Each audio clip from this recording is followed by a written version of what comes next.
There's a new house in the realm with a bold claim, being the world's smallest quadcopter. The last time something conquered that title, it became one of the most popular of its kind, the staple of its size class, endlessly copied. But is this newcomer the rightful heir to the throne? And if so, does it possess the same qualities as its predecessor? Welcome to this review and flight test. Welcome to this review and flight test of the 502 Nano Quadcopter from JXD. Let's start with the main appeal of the JXD 502, its size. It has been called the world's smallest.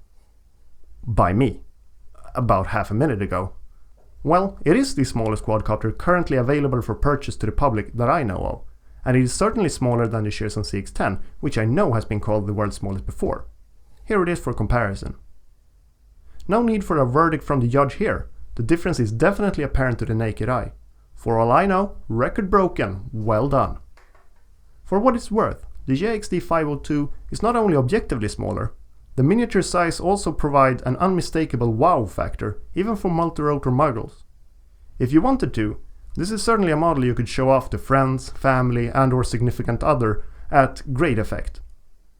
So what's been given up in order to achieve such a small size? For one thing, there's only one LED, placed towards the front of the aircraft. Since light, preferably different colored, is the only way of telling the direction of a multirotor when it's too dark to see, this fact makes night flying, depending on your skill, either not ideal or simply impossible. Naturally, you'll also miss out on all the bells and whistles of even marginally bigger aircrafts, like prop guards, protecting the propellers against walls and ceilings, and any kind of rubber feet or landing gear. The built-in battery has similarly been scaled down to 70 mAh, which is small even by nano standards. What this means in practice is that you shouldn't expect flight times much beyond the 3-minute mark. On the upside, charging only takes 20 to 25 minutes. I have noticed the quadcopter does not consistently give off its LVC warning, low voltage cutoff warning, indicating that the battery is about to run out. Instead, it requires more and more throttle to keep hovering until finally it can't keep off the ground. This, combined with seeing a few scattered reports of this model failing after just a few flights, gives me fear and suspicion that there might be an inherent problem with the battery or charging mechanism of the current batch. Myself, I'm probably well into my 10th flight at this point without issues, so I'm not raising any red flag here. But maybe kind of a yellowish one? If you want to avoid teething problems, my recommendation is to await further user reports before placing an order. Another apparent sacrifice for sake of size is taste. With regards to design, JXD has chosen to continue in the tradition of their previous JXD 395 Airbus model, which is fine, but intermingled it with some horrible tribal tattoo aesthetics from the early 2000s. I didn't know this was also a time machine. Seriously though, I realize you're very limited when designing something with such tight constraints on size and weight, but even a no-frills, strictly utilitarian design would have been preferable over this, in my opinion. The JXD 502 is not only one of, if not the smallest quadcopters, it also comes with one of, if not the smallest transmitters. Size-wise, it's exactly the same as the transmitter for the Top Race Hoverdrone Nano I reviewed recently. Then, I criticized it for this fact at some length, calling it unnecessarily tiny and stating it was impeding precision flying and making it difficult for an adult to grip properly. Clearly, it would be totally hypocritical of me to take another stance in this case. With that said, I'm going to take another stance in this case. Sure, all of those criticisms still apply, and the experience of flying this quadcopter would be greatly enhanced by at least the option of a more proper transmitter. But for one thing, in this case, it makes more sense. The Hoverdrone Nano was a micro-sized multirotor with a nano-sized transmitter. At least the JXD 502 is a nano-sized multirotor with a nano-sized transmitter. It needs to be that small to fit in the tiny box of the tiny quadcopter. For another thing, there are actually differences, most of which makes the JXD's transmitter a little nicer. One example is the nice rubbery finish, which I would like to say helps with grip, but more than anything just lessens the feeling of this being a cheap, all expenses saved piece of plastic. One negative difference with the transmitter is its very quiet beeps. When flying indoors, the buzz of the quadcopter alone can drown them out, and I imagine the situation outdoors would be even worse. This annoyance is worsened by the fact that there is no other way to tell which rate you're on. Boy, that was a lot of talk about the transmitter. If you zoned out, the takeaway is, for what it is, it gets the job done. It takes 2 AAA batteries, has trims for pitch and roll, as well as clicking sticks for rates and flips. Except for the aircraft and transmitter, the JXD502 offers all the accessories you've come to expect and nothing else, meaning a full set of spare propellers, a USB charger and an instruction manual, in English and Chinese. I say English, but it's really more like someone's best attempt at English.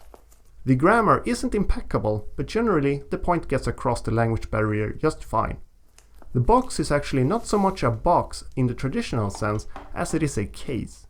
We've seen these before with the Hubsan Q4 and many of Liang Sheng's models, only this is shrunk down. In theory, I love these as they make the whole setup very portable, but in practice I'm not a fan, as the lock mechanisms always seems to either not work or break after the first couple of uses for me.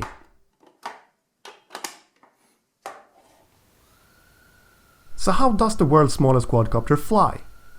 I always expect these record-breaking aircraft to fly like crap, like a proof of concept rather than a finished consumer product. In actuality though, JXD has really hit the ground running with the 502. It overall handles very well in the air, despite its miniature size. I counted a total of 0 weird behaviors or unexplained crashes in my 10+ flights so far. Equally important, it's a lot of fun to fly. The quadcopter has 3 rates, which actually covers a wide spectrum and by extension different types of users and flight situations. This goes a little bit against the grain. Although it's more common than not for multirotors to provide more than 1 rate, the variation they offer is generally limited and feels set with a specific type of user already in mind, be that beginner, expert or anywhere in between. The first rate is almost ridiculously slow, but with an adequate yaw rate, perfect for absolute beginners or for navigating cramped indoor environments. The second rate dials up both pitch and yaw quite a bit. This is probably the one most people will feel comfortable flying indoors with.